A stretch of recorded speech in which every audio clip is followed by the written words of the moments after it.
All right, what's up, everybody? Gonna be short and simple with this video. I want to explain to you all how Dr. Fauci, all right, I'll flip to a different screen here, how that guy right there is supposedly going to be able to prophesy that there will be an end to the coronavirus or a major decline. Fauci predicts coronavirus turnaround after this week. How could he predict that? How could they know? They're going to claim that it was social distancing. It was the efforts of the CDC, the World Health Organization, your medical physicians, the media that saved the planet from a never-ending, deadly, destructive virus. That's what they're going to tell you. But I'm here to tell you, they already knew this. They already knew exactly what was going to happen. They knew the timeline of coronavirus seasonal infections.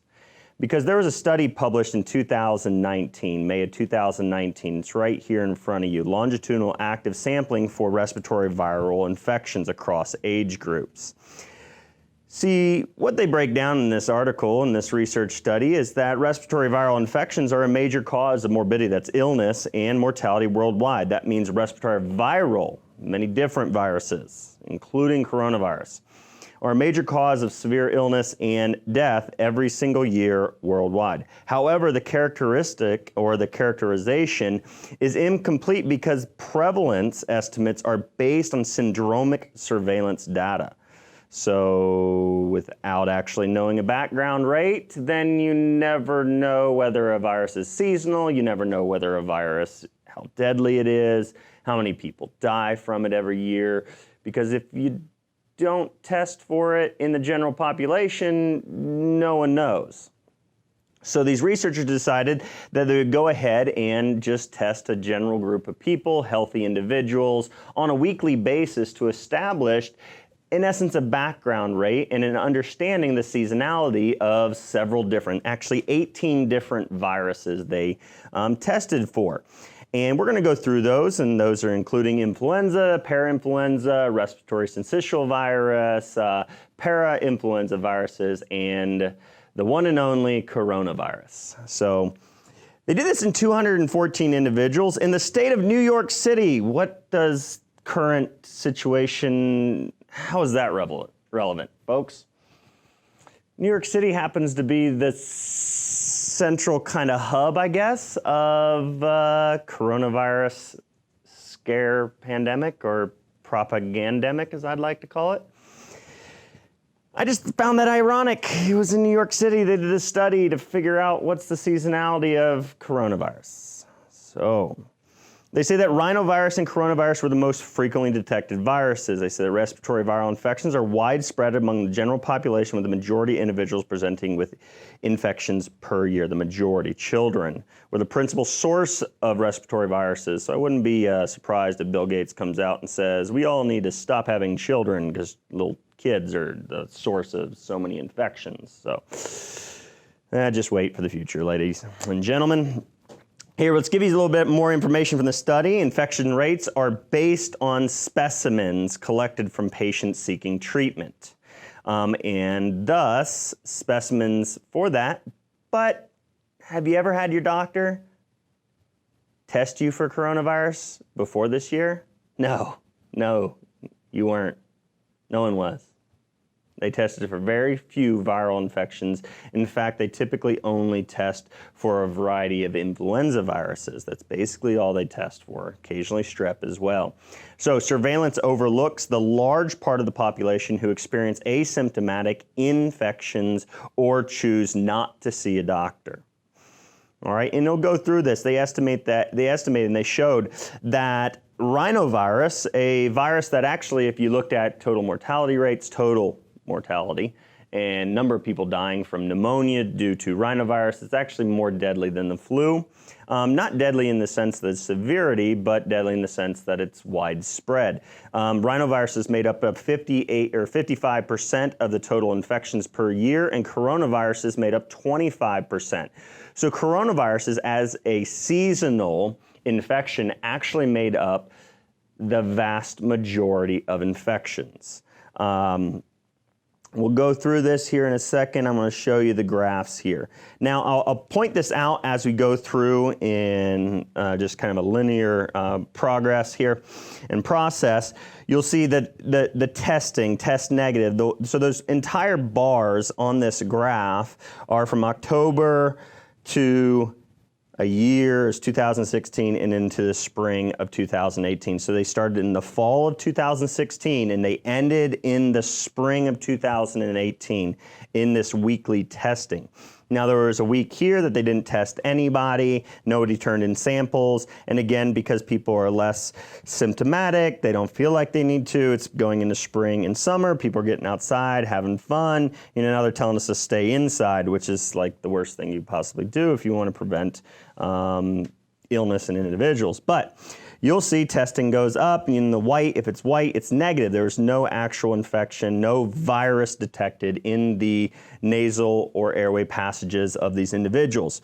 But what you'll see is the HRV, that is human rhinovirus. The rhinoviruses are in black, and then you'll see coronaviruses. What is the primary infection from barely starting in November, getting quite prevalent in December, quite prevalent maintenance in January, getting really bad in February, very high in March and April, and then suddenly into a couple weeks into April, and it's suddenly non-existent.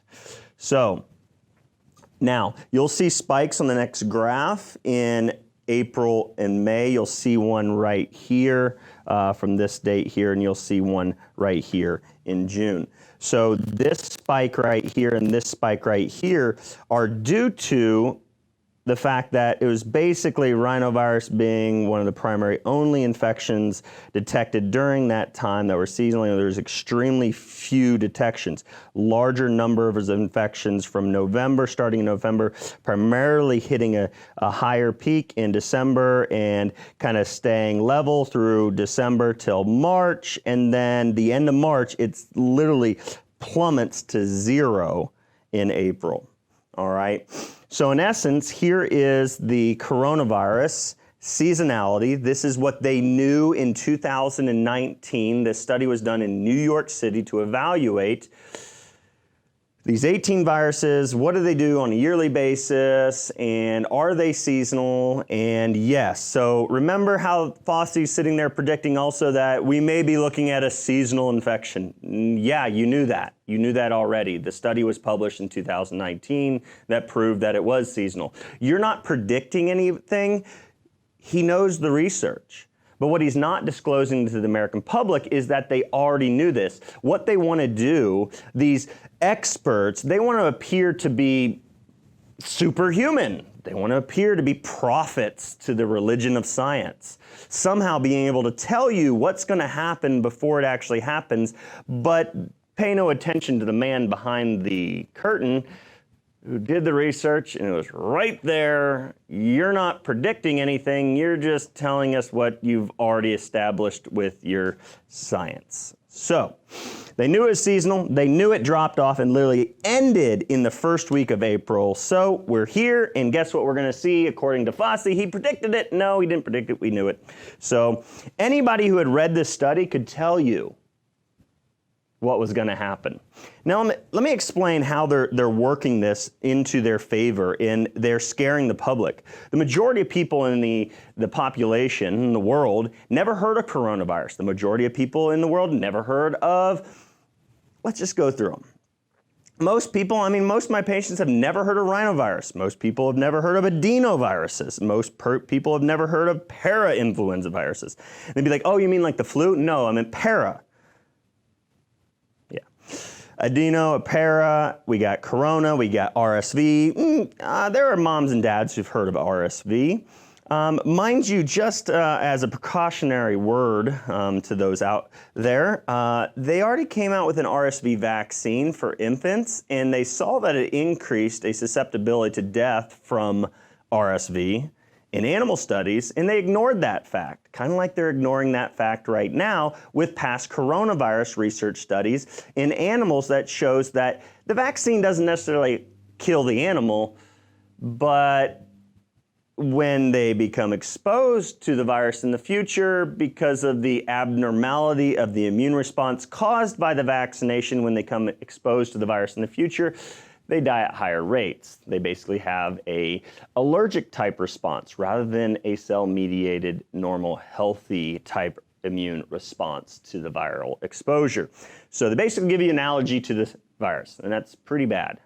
So just word to the wise, we've already seen it in human beings, that in infants, if they got the vaccine for RSV in the 1960s, they had an increased risk of dying from RSV, and thank God they actually pulled it off the market back then.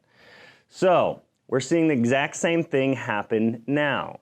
The problem with the safety trials on the coronavirus vaccine in humans, there's so few human beings gonna get it, and they're gonna get it at the end of the coronavirus season. Thus, there's a very slim likelihood they will be exposed to coronavirus. So they'll probably, here's my projection. I'm projecting something that I have no evidence or information that they will do this, since unless I had like internal documents and this is the plan and this is what's gonna happen. But I bet you they'll say, you know what, we've gone through it long enough, and they're gonna say, so we saw these people get this coronavirus now, and they went through the summer and nothing happened to them. They're just fine. There's 40 individuals. And so we decided 3 months of observing them, they're just fine. That's long enough. Let's go ahead and approve the vaccine for everybody. So they'll start giving the vaccine around this time, or forcing the vaccine around this time.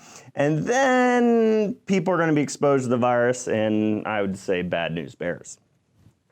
I'm just saying here, folks, this was all mapped out, what was going to happen throughout this coronavirus pandemic, as far as the rise in rates and then the fall. They're not predicting it, they planned it. So take a look over here real quick.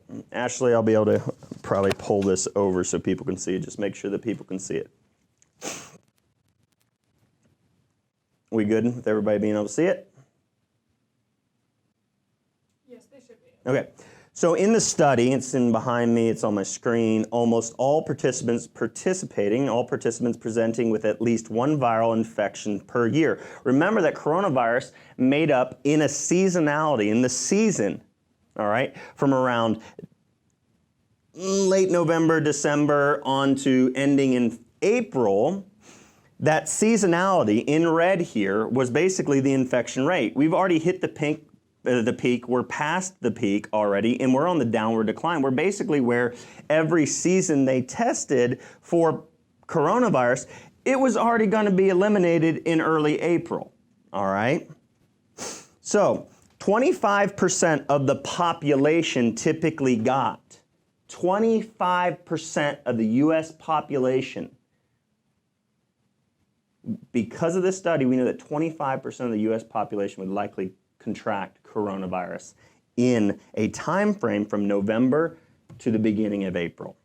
That makes up, so if the US population is 329 plus million people, 25% makes 82,306,000, roughly 82 million plus individuals contracted coronaviruses. It's a class of viruses, all right? Contracted coronaviruses already this season. So here's what they do. They don't show you what is going to happen seasonally with the class of virus of coronaviruses. And a portion of these people seasonally in the past, they died. Remember, I think it was 5% they said. If I had to go and let me check the study so I can give you accurate numbers here.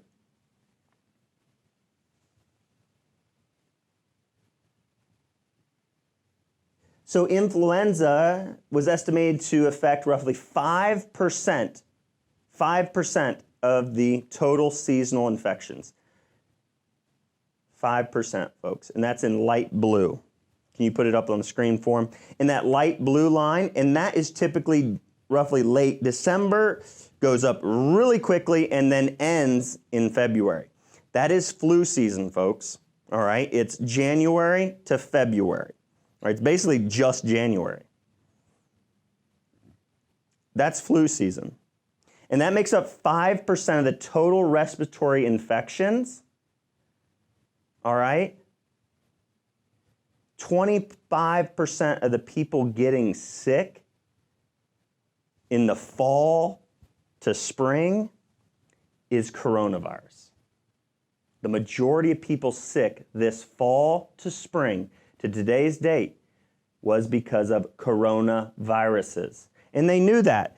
So they let the people get sick, but they didn't care about testing coronavirus from November till February. All of a sudden they say, oh, let's create a scare. Let's start testing for something that we know is already there. Again, I'm showing a 2019 study that they said, we already know coronavirus is going to circulate. We know it's going to be there. We know we're going to start testing at the very peak.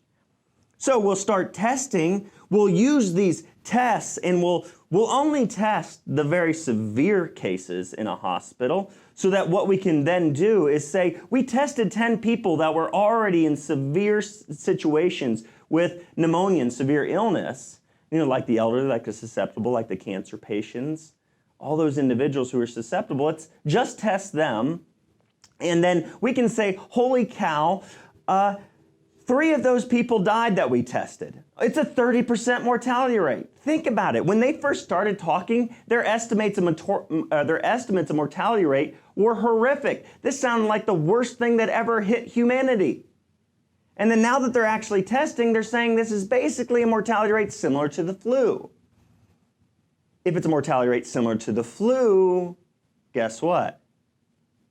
Then if 5% of the total infections are flu, and this has a similar mortality rate to the flu, then we've got 5 times the people who are sick with pneumonia, are sick with coronaviruses in a hospital with pneumonia and dying from pneumonia because of coronaviruses or with coronaviruses than we did from flu. So they knew their numbers would be there, so they start testing, and they test only the really susceptible, the severe cases, so it makes the mortality rate look horrible. And then they start testing the general population, but they still have that, they padded the numbers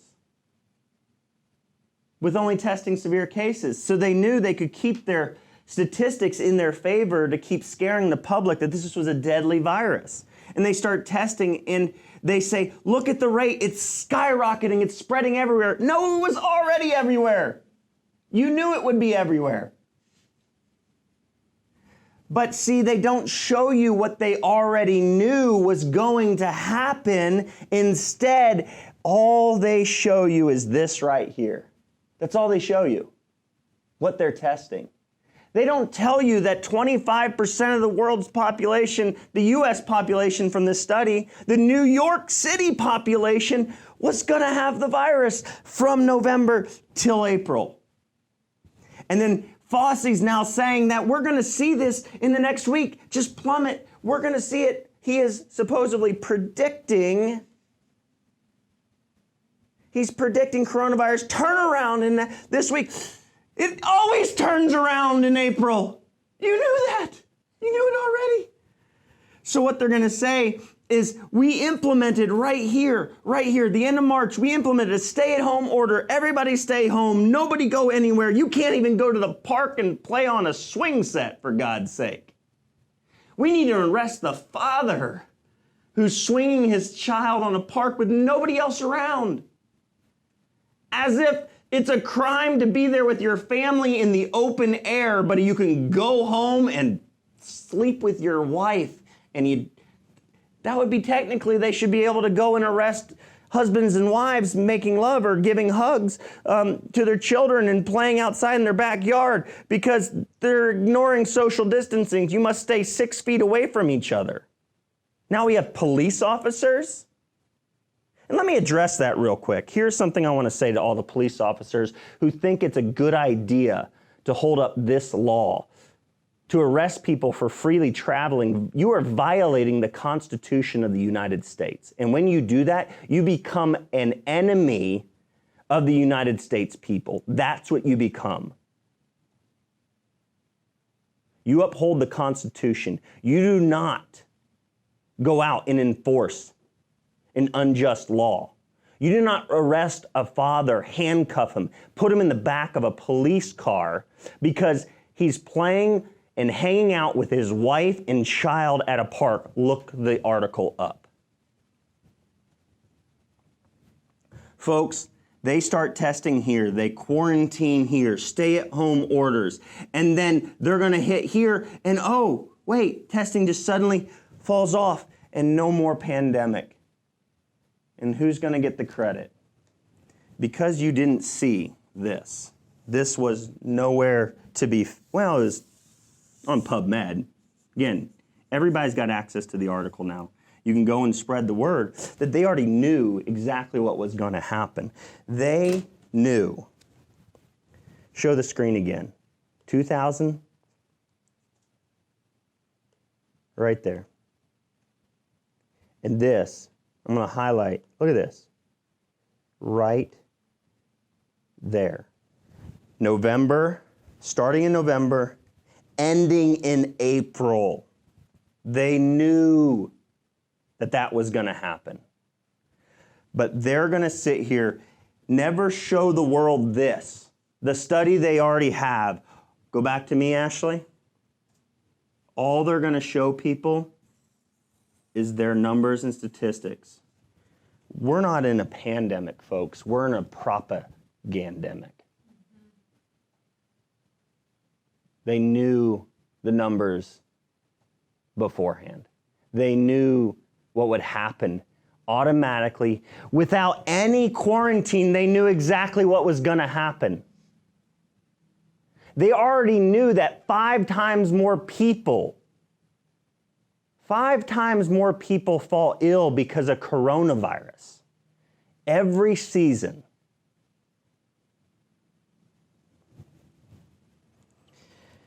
But the majority of the world will not see what's behind the curtain.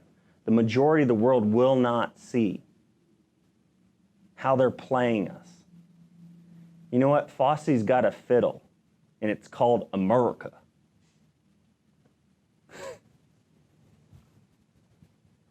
He is playing us like a fiddle, folks. He's not playing me like a fiddle. He's not playing you like a fiddle anymore. But he is playing the world. The pharmaceutical, the vaccine industry, the Gates Foundation, they're all playing the world right now like a fiddle. They've got people scared. They have driven up the greatest level of fear that this world has ever faced in terms of illnesses and infections. And they did it upon knowing what would happen every season.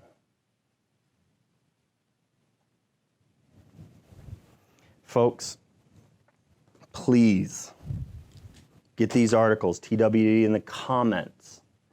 On Facebook alone, you will get the links to these 2 articles, the 1 article and this study. Dive in, read it all yourself. Realize the truth. Go and hand this to your medical physicians. I had a patient yesterday, said he went to his annual checkup for his doctor, his medical physician, and guess what? His medical physician, he even agreed, this is a joke. Listen to this. The final thing I caught in this study,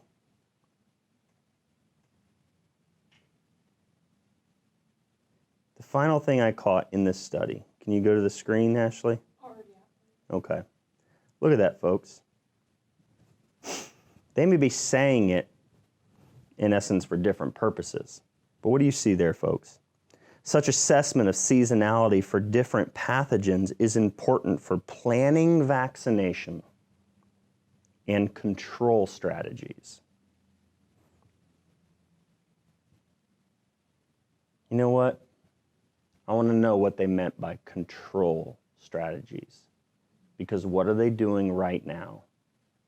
With the knowledge they already had, they knew exactly what was necessary. All they had to do was start testing for something they had never tested for before in history, in the general population. They just needed to know what the background rates were. So they did this study from 2016 to 18. They said, hey, look, we've got a virus here that causes about 25% of illnesses during the fall to spring season. You know what we could do? We could just start testing it. And because nobody's ever heard of it, we can say it just mutated and suddenly it became deadly. No, it was deadly for some every year. A significant portion of the pneumonia illnesses in hospitals was already because of coronaviruses every year. Only 5% of illnesses were influenza. So let's start testing. Let's only show them the numbers that we test for. What's that? Instagram wants to see. Instagram wants to see.